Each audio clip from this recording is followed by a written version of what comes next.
น้ำตาของอายลิ้นหลังแสนฮักแสนห่วงน้องนางความหลังฝังใจเหนียวแน่นบ้านโพ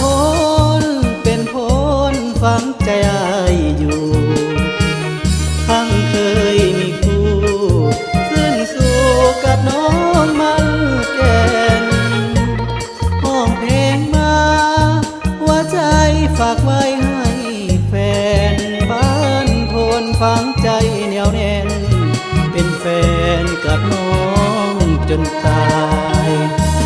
เมืองโพนโฮงบ้านโพนนับว่าเป็นหนึ่งสาวงามสาบซึ้งติดเรื่องหัวใจของอายอยู่เวียงจันทน์ทุกวันฝันถึงบ่ไหว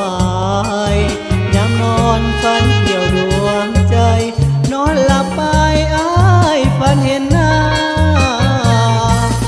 บ้านโพ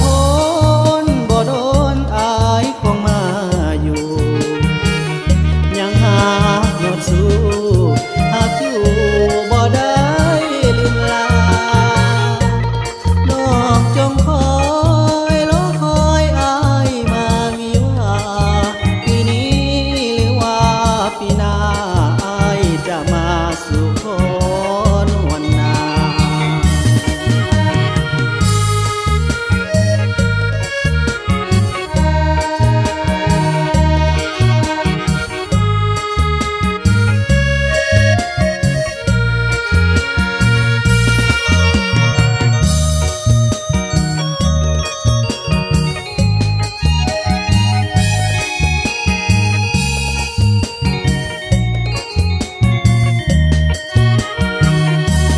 เมืองพลพ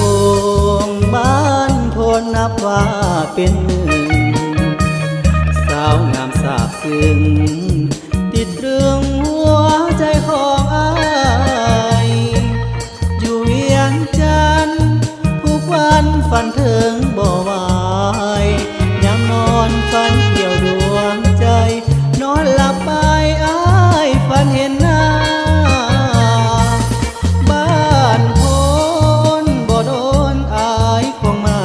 อยู่ยังหายอดสู้หากอยู่บ่ได้ลืมลาน้องจงคอยรอคอยอายมามีว่าปีนี้หรือว่าปีหน้าอายจะมาสู่ขอ